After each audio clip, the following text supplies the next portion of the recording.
최근 더불어민주당에서는 7월 국회 처리를 목표로 언론중재법 개정안을 추진 중이죠. 오늘 명랑 인터뷰에서는 국회 문화체육관광위원회 소속인 더불어민주당 김승원 원내 부대표 연결해서 자세한 내용 들어보도록 하겠습니다. 의원님 안녕하세요. 네, 안녕하세요. 네.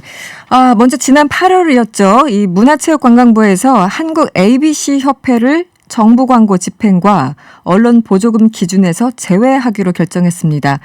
한마디로 ABC 협회의 어떤 그 조사 내용들을 신뢰할 수 없다라는 건데요. 먼저 ABC 협회가 뭐 하는 곳이고 어떤 문제가 있었는지 설명을 좀 해주시죠. 네.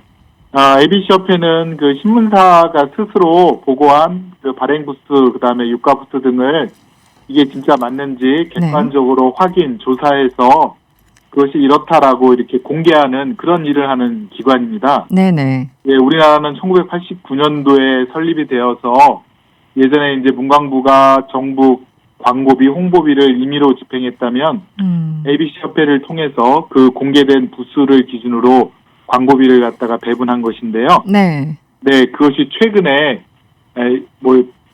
청취자분도 알고 계시지만 한국 신문들이 독자한테 안 가고 동남아시아로 수출되거나 네. 계란판 제조하는 용도로 쓰인다고 그런 영상도 많이 나오고 그랬지 않습니까? 네, 봤습니다. 네네. 예, 그래서 이게 사실과 다른 지금 그 조작된 보고를 하고 있다라고 해서 이번에 ABC 협회가 그 문체부로부터 어떻게 보면 그 사망 선고를 철퇴를 맞게 된 것이죠. 네. 제가 기사를 좀 찾아봤더니 이 ABC 부수 공개 결과는 네. 인쇄매체 이제 한마디로 정부 광고를 집행하는데 정책적으로 활용되어 왔는데 2020년 기준 이게 네. 액수가 2,450억이 넘더라고요. 2,450억. 맞습니다. 네, 상당한 비용이 그동안 지불이 됐던 건데 네. 이번에 이제 문체부 결정에 의원님께서는 이제 언론개혁법을 발의도 하시고 계속 노력 중이신데 어떤 의미가 있다 보십니까? 네, 우선 첫 번째는 그 ABC 협회에 출자된 국민 세금이 있습니다. 네네. 이번에 ABC 협회의 정책 활용을 끊음으로써 그 세금을 다시 환수하게 되어서 네. 세금을 절약하는 의미가 첫 번째 있고요. 네. 예, 두 번째는 지금 ABC 협회에 거의 부수 공개된 거를 기준으로 해서 언론 매체의 영향력이 평가되곤 했는데요. 그렇죠. 근데 조선일보는 유가 부수가 올해도 100만 부다. 그다음에 중앙일보, 동아일보 뭐 이런 순이었는데 그 활용을 중단함으로써 새로운 기준에 의해서 진짜 과연 언론사의 매체 영향력이 어떤 것인지를 네. 새롭게 정립이 될 것입니다. 네. 그 기반으로는 국민 의사라든가 국민의 선호도가 반영이 되면 새로운 지표가 나올 것이고요. 네. 세 번째는 ABC 협회가 사실은 신문사 출신 임원이 과반수고 광고주에서도 파견된 임원들이 약간 못 미치는, 그러니까 신문사와 광고주가 이렇게 같이 있는 기관인데 네. 여기 그 임원들이 거대 언론사 사람들입니다. 네네, 주로 출신들이. 그래서 네. 그렇습니다. 그래서 거대 언론사와 광고주가 어떻게 보면 카르텔을 형성해서 중소 언론이라든가 거기에 참여하지 못한 언론으로부터 독점적인 지위와 어떻게 보면 과다한 이익을 계속 지금까지 얻고 있었던 것이죠. 그것을 깨게 되는 그러한 계기가 되게 됩니다. 네. 이제 문체부는 그동안 정부 광고를 이 ABC에 의존해서 이제 정부 광고를 분배를 했었는데, 네. 부수를 조사하는 대신 구독자 조사를 추진하기로 했습니다. 그래서 이제 네. 한국언론진흥재단이 전국 5만 명 국민을 샘플링해서 대상으로 조사를 하겠다는데 지금 취지는 좋지만 이 문체부 산하 언론재단이 조사를 수행하게 된다면 한마디로 정부 입김이 좀 세지는 것이 아니냐 이렇게 우려하시는 분들 있거든요. 의원님 생각은 어떠십니까? 네, 일단은 지금까지 ABC 협회가 거의 89년도부터니까 한 30년 넘게 그 언론 매체 영향력을 조사한 방법이 어떻게 되냐면요. 네. ABC 협회에서 신문지국에다가 우리 언제 나간다라고 한 일주일 전에 알려줍니다. 아, 네네. 그러면 그 지국도 준비를 하고 네. 또 심지어는 본사에서 나와서 신문사 본사에서 나와서 네. 거기 발행부수 유가부수 그 엑셀 자료표가 있지 않습니까? 네네. 그거를 바꿔치기 한다고 그러더라고요. 아, 그런 경우도 있었습니까? 이중장부. 네. 네. 그렇게 준비를 갖춘 상태에서 ABC 협회 직원이 그 지국에 가서 발행부수와 유가부수를 조사하는 건데 네. 그것이 진실일 리가 없지 않습니까? 그렇죠. 네. 그러니까 아직도 2020년도에 조선일보 발행 부수 중 100만 부가 돈을 주고 사보는 유가부스라고 지금도 그렇게 발표를 하고 있는 거였거든요. ABC협회가요. 네. 그래서 이번에 문체부로부터 딱 중단을 받게 된 것인데요. 예, 문체부는 그래서 대신 언론진흥재단을 통해서 5만 명, 국민 5만 명에게 네. 예컨대 밀접 면접을 통해서 네. 뭐 구독률이라든가 성실률이라든가 열독률 얼마나 잘 보시는지를 네. 두루두루 살펴보겠다는 것인데 네. 지금까지 ABC협회 조사보다는 훨씬 더 네. 객관적이고 공정하고 사실에 가까울 것이라고 일단은 저는 기대를 하고 있습니다. 네. 근데 지금 사회자께서 말씀하시는 네. 그런 그 정부가 주체가 되어서 조사하는 거에 대한 어떤 한계점, 문제점은 또한 있을 거라는 저도 우려는 하고 있습니다. 네. 조금 더 구체적인 이제 우려를 보면 당장 같이 이제 언론개혁의 그 법안을 만들고 네. 계신 김의겸 열린민주당 의원 같은 경우는 네. 만약에 지금 이제 문체부가 하겠다는 열독률이나 구독률을 기준으로 하겠다는 것은 여전히 조중동 중심으로 광고를 집행하는 또 다른 근거를 만드는 것이다 이렇게 주장을 하고 있고요. 또 네. 언론노조에서는 구독자 조사 5만 명이라고 하는데 통계적으로 유의미한가 또 여기에 대해서 의문을 던지시는 그러니까 여러 가지 새로운 제도에 대해서도 의문을 던지시는 분들이 계세요. 네. 어떻게 보십니까? ABC보다는 좀 나으니까 그래도 일단 추진을 하자 이런 입장이신가요? 일단은 좀 보완할 점이 많은 것 같습니다. 네. 네, 그 말씀하신 대로 계속 거대 언론 위주로 그 영향력이 좀 측정될 우려가 상당히 높고요. 네. 반면 중소 언론이라든가 또 지역 언론, 또 한편 스타트업 하는 신생 언론이라든가 또 전문 언론 등 다양한 우리 언론 생태계에 사시는 공생하는 분들이 있는데 네, 그런 그렇죠. 기관들이 있는데 네네. 그런 분들이 제대로 반영이 될까라는 우려가 너무나도 많습니다. 예, 그래서 저는 그런 거를 정부 주도하에 5만 명 샘플로 하지 말고 네. 차라리 18세 이상 국민들 4,200만 명 정도 되거든요. 네.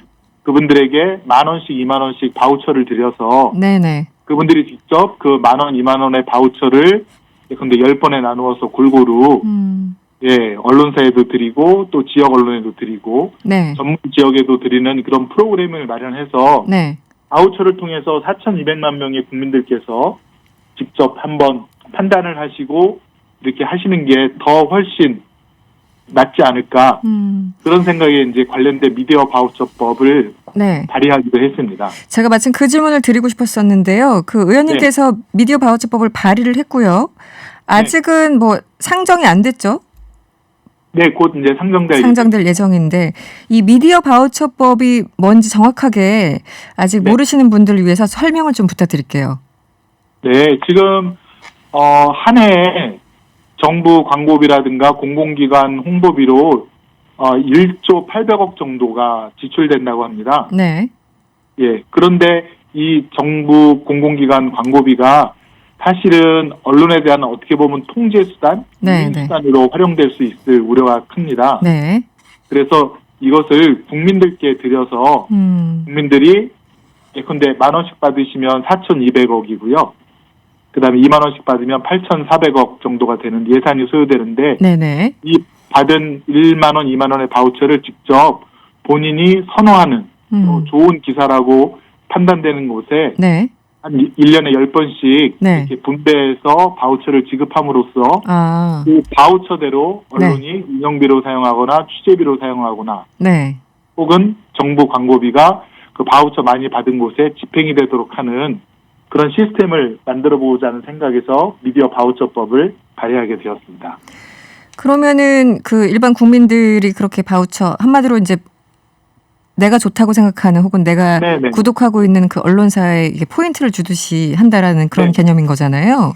그렇습니다. 그러면 왜 이제 조직된 소수가 더 무섭다고 예를 들어 강성 독자나 뭐 편파적인 보도 매체를 또 이제 선호하시는 분들 여러 이제 종류들이 있을 텐데 이게 좀 갈등이 있지 않을까요? 제대로 오히려 선별이 안 되고 어떻게 보십니까?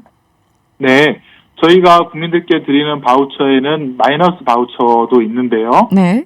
근데 가짜 뉴스라든가 네. 또 왜곡하거나 과장하는 뉴스, 네. 또 이렇게 트위스트라고 하죠. 이렇게 좀 꼬는 뉴스에 네네. 대해서 국민들이 거기에 대해서 마이너스 바우처를 지급할 수도 있게 설계가 되어 있습니다. 아, 마이너스까지요. 네네. 네네네. 그러면 비록 소수로부터 플러스 바우처를 받더라도 마이너스 바우처를 또 비슷하게 받게 되면 결국 제로가 되어버리거든요. 네, 상쇄가 된다. 네. 상쇄가 됩니다. 그래서 네. 극단적인 기사라든가 그런 부분들은 어차피 플러스 마이너스가 상쇄되어서 언론사도 원치 않을 것 같고 네. 기자도 그렇고 그래서 오히려 중도에 합리적이고 누가 봐도 실용적이면서 또 어떻게 보면 저희 정치인이라든가 또 대기업의 부정부패를 고발하고 네. 또 정말 정론 올바른 기사를 올바른 보도를 한 그런 기사에 국민들께서 바우처를 더 많이 주실 것이기 때문에 네네. 중도가 탄탄해지고 두꺼워지고 실용적인 기사들이 더 많이 넘쳐날 것으로 그렇게 저희는 기대를 하고 있습니다.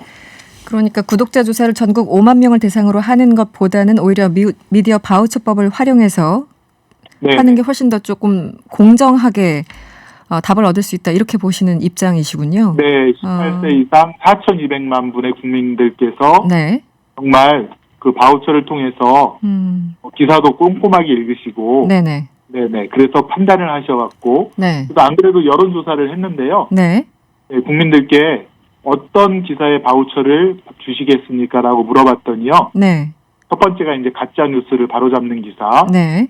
그다음에 유용한 정보를 주는 기사, 네. 그다음에 우리 공동체의 미래를 제시하는 기사, 그다음에 정치인 기업의 부정부패, 부조리를 고발하는 기사에 네. 주겠다고 하는 국민이 80%에 육박합니다. 네. 우리 국민의 현명함을 믿고 한번 꼭 실시해봤으면 좋겠습니다.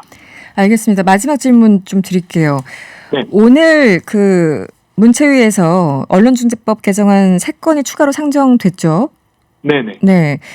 그런데 일각에서는 민주당이 언론 개혁에 시동을 건 거는 맞는데 너무 늦은 거 아니냐 이렇게 네. 또 비판하신 분들 계시거든요.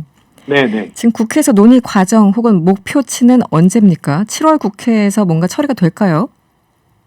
네.